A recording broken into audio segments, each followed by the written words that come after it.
big breaking news ৰাজ্যৰ lakh lakh TET পৰীক্ষাৰ্থীৰ বাবে অত্যন্ত জৰুৰী খবৰ কিয়নো টেট পৰীক্ষাক লৈ বৃহৎ ঘোষণা কৰিছে হিমন্ত বিশ্ব শৰ্মা চৰকাৰে অহা 19 জানুৱাৰীত ৰাজ্যত অনুষ্ঠিত হ'বলৈ গৈ আছে টেট পৰীক্ষা এই মুহূৰ্তৰ বিগ ব্ৰেকিং নিউজ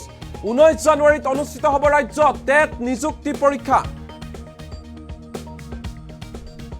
টেট পৰীক্ষাক লৈ আহিল ডাঙৰ খবৰ যেটো পিছুৱাই দিয়া আছিল টেট পৰীক্ষা কিন্তু এতিয়া 29 ডিসেম্বৰৰ পৰিৱৰ্তে 19 জানুৱাৰীত অনুষ্ঠিত হ'বলৈ গৈ আছে ৰাজ্যত টেট নিযুক্তি পৰীক্ষা গুৱাহাটী উচ্চ ন্যায়ালয়ৰ নিৰ্দেশনাৰ ভিত্তিতে হলনি কৰিলে নিযুক্তি পৰীক্ষাৰ দিন শিক্ষা মন্ত্ৰী ৰনোজ পেগুৱে আনুষ্ঠানিকভাৱে এই কথা ঘোষণা কৰিছে যে ৰাজ্যত অহা 19 জানুৱাৰীত অনুষ্ঠিত হ'ব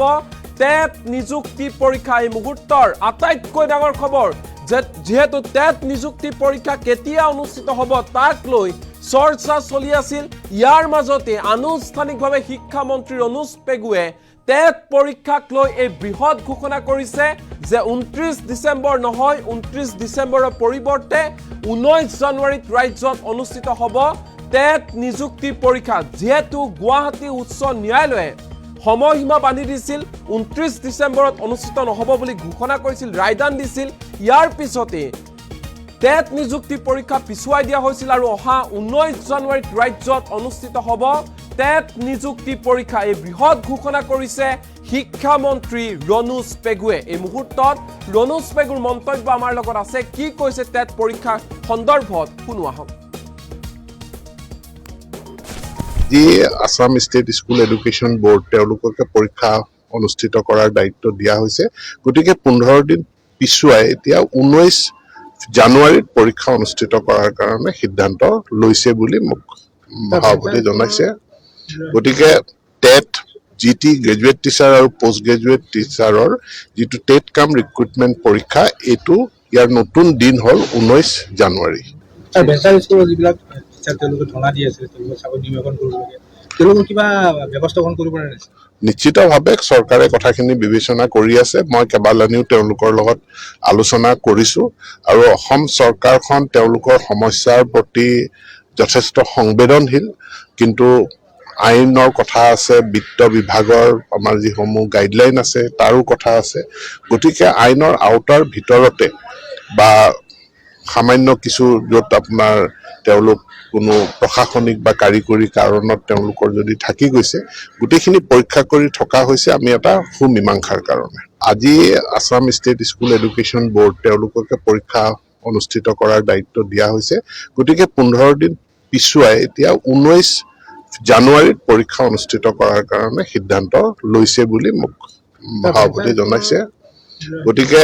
টেট জিটি গ্ৰেজুৱেট টিচাৰ আৰু পোষ্ট গ্ৰেজুৱেট টিচাৰৰ যেটো টেট কাম ৰিক্ৰুটমেন্ট পৰীক্ষা এটো ইয়াৰ নতুন দিন হল 19 জানুৱাৰী বেচাৰ স্কুলৰ যিবিলাক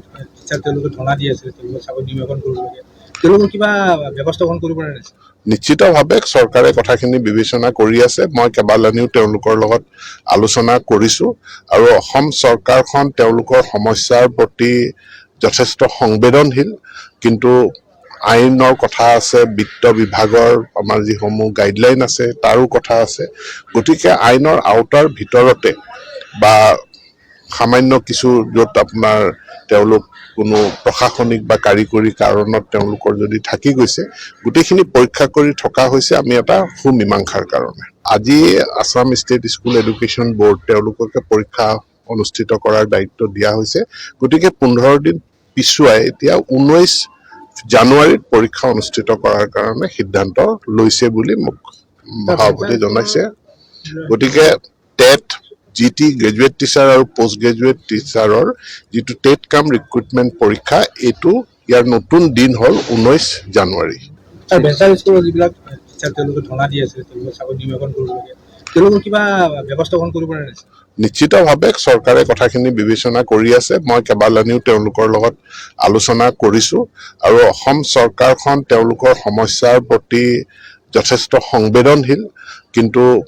আইনৰ কথা আছে বিত্ত বিভাগৰ আমাৰ যি সমূহ গাইডলাইন আছে তাৰো কথা আছে গতিকে আইনৰ আওতাৰ ভিতৰতে বা সামান্য কিছু য'ত আপোনাৰ তেওঁলোক কোনো প্ৰশাসনিক বা কাৰিকৰী কাৰণত তেওঁলোকৰ যদি থাকি গৈছে গোটেইখিনি পৰীক্ষা